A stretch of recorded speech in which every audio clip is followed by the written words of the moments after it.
최근 회사에서 단체로 가입한 보험과 관련해 유족이 보험금을 받을 수 있다는 판결이 나오면서 산재 보상과 별도로 보험금 청구에 대한 관심이 높아지고 있습니다.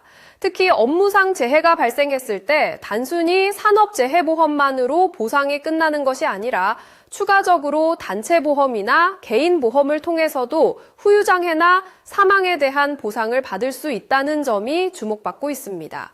이런 흐름 속에서 교통사고, 낙상, 작업 중 사고 등으로 눈을 다치는 사례가 늘어나고 있고 시력 저하나 안구 운동 제한, 시야 협착 등 장기적인 후유증을 남기기도 합니다.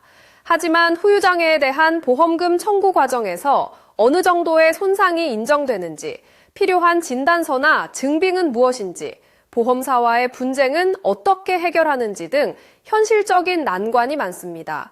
이러한 점들은 최근 자주 뉴스로 다뤄지며 일상 속 산재보상과 후유장애, 보험금 청구가 더 이상 남 이야기가 아니라는 인식을 확산시키고 있습니다. 우선 안구장애, 즉 눈의 기능장애와 관련된 후유장애, 보험금 청구 상황을 예로 살펴보겠습니다. 만약 근로자가 공사 현장에서 예기치 않은 사고로 눈을 다친 경우 치료 후에도 시력 저하나 안구 움직임에 제한이 남았다면 후유장애 해당 여부를 따져야 합니다. 후유장애 인정은 일반적으로 전문의의 진단서, 특히 대학병원에서 발급된 표준화된 장애 진단서가 핵심 증거가 됩니다. 이때 장애평가 기준은 시력 저하의 정도, 시야 결손 범위 혹은 안구 운동 범위, 축소 등 구체적인 수치와 의학적 소견에 따라 등급이 매겨집니다.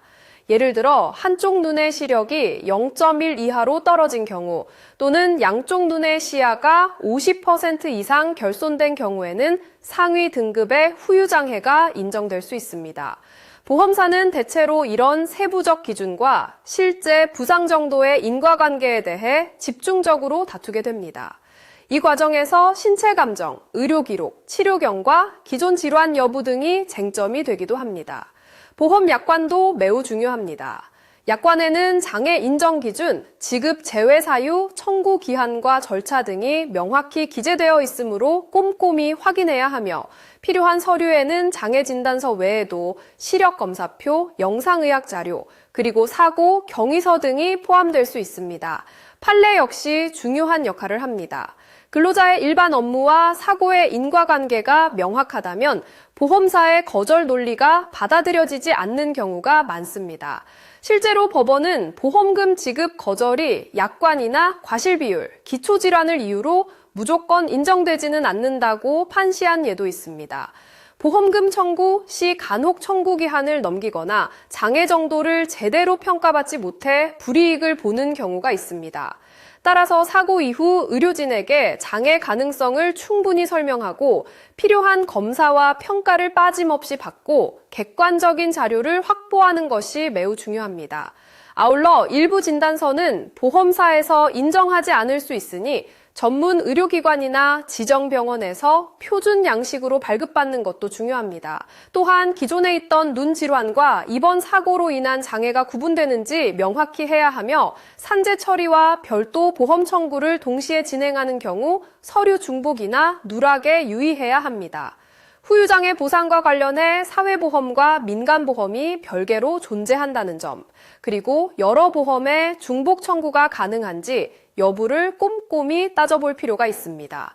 또한 산재보험의 장애평가 기준과 민간손해보험의 약관 기준이 다를 수 있으므로 각 기준별로 인정 범위와 서류 요건을 정확히 숙지하는 것이 좋습니다. 보험사 자체 조사 과정에서 의료 자문이나 신체 감정이 진행될 수 있다는 점도 유의해야 하며 불복할 경우 추가 자료와 전문의 의견을 준비해 대응하는 전략이 필요합니다. 보험금 청구와 관련된 분쟁은 복잡한 절차와 전문 지식이 필요할 수 있습니다.